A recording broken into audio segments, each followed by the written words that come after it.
भाई साहब, आज आपके निज निवास धौर्रा में किस प्रकार का कार्यक्रम किया गया है? आज पंडित गणेश प्रसाद मिश्र सेवा न्यास की प्रेरणा स्रोत श्रीमती शांति मिश्रा जी की 7वीं पुण्यतिथि प्रयागराज धौर्रा में अनेक कार्यक्रमों का आयोजन किया गया। सुंदरकांड का पाठ हुआ। सब ग्रामवासियों ने मिलकर के पूज्य दद्दा जी की स्मृति में खेल परिसर में जाके पुष्पांजलि अर्पित की। यहाँ पे सेवा न्यास के जो 7 साल में काम हुए उन कार्यों के बारे में प्रतिमूर्ति हुआ, जिसको श्रीमती शांति मिश्रा जी हर साल 1 अप्रैल से 31 मार्च तक होने वाली गतिविधियों का लेखा जोखा इस पुस्तक में है। पूरे देश भर में अनेक स्थानों पर सेवा न्यास की सेवा गतिविधियाँ चलती हैं। मुख्य रूप से सामाजिक, सांस्कृतिक, आध्यात्मिक बातों को बढ़ाने के लिए हम काम करते हैं।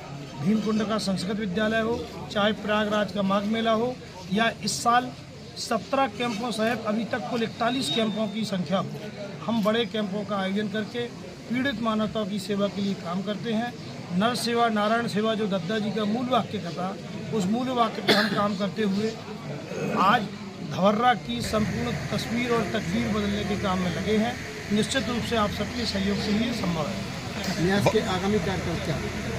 आने वाले समय में वृक्षारोपण एक बड़ा अभियान लेने वाले हैं। यह वर्ष दद्दा जी की जन्म शताब्दी वर्ष चल रहा है। 18 और 19 जुलाई को बुंदेलखंड के अनेक लोगों को पद्म अवार्ड मिले हैं। किसानों की आमदनी दोगुनी हो, इसके लिए हम एक बड़े आयोजन की तैयारी कर रहे हैं। आने वाली 18 और 19 जुलाई को दद्दा जी की जन्म शताब्दी समापन समारोह पे धौर्रा गांव में बुंदेलखंड के 500 किसानों को लाएंगे। हर घर में किसानों को ठहराएंगे और 2 दिन के लिए खेती में आमदनी कैसे बढ़े, इसके लिए काम करेंगे।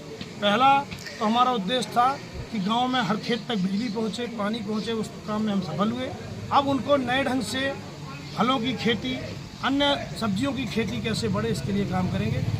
हेल्थ कैंप तो हमारे निरंतर चलते हैं। जिस किसी के पास में आयुष्मान कार्ड है और उसे बड़ी गंभीर बीमारी है, दिल्ली के बड़े प्राइवेट अस्पताल में उसके आने जाने रहने की चिंता व्यवस्था, इलाज कराने की व्यवस्था पंडित श्री पुष्पेंद्र पाठक जी से कि वे अपना भाई साहब, कुछ दिनों से जिले में एक चर्चा का विषय बना हुआ था कि आप सतना से लोकसभा का चुनाव लड़ने वाले हैं। क्या सच्चाई थी भाई साहब उसमें?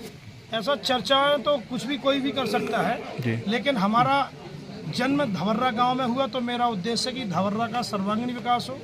मैंने सतना में जाके अखिल भारतीय विद्यार्थी परिषद के पूर्णकालिक के नाते काम किया, तो मेरी कर्म भूमि वो है।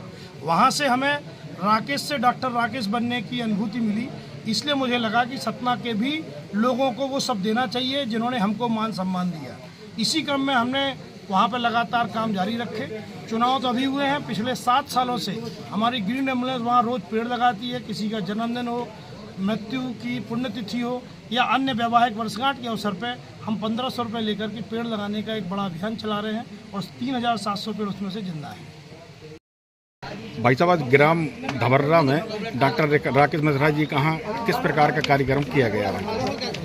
राकेश मिश्रा जी की माता जी का आज पुण्यतिथि का दिवस था, इसलिए आज राकेश जी ने अपने पिताजी के नाम पे जो ट्रस्ट बना है पंडित गणेश प्रसाद मिश्र सेवा न्यास, उसके 7 वर्ष हुए हैं। 7 वर्षों के कार्यकाल के हम सोचते हमारे गांव के घर घर में लोगों के पास में रहे, उसी भावना के तहत ये सामान दिया जाए, सब लोग लेके जरूर जाए।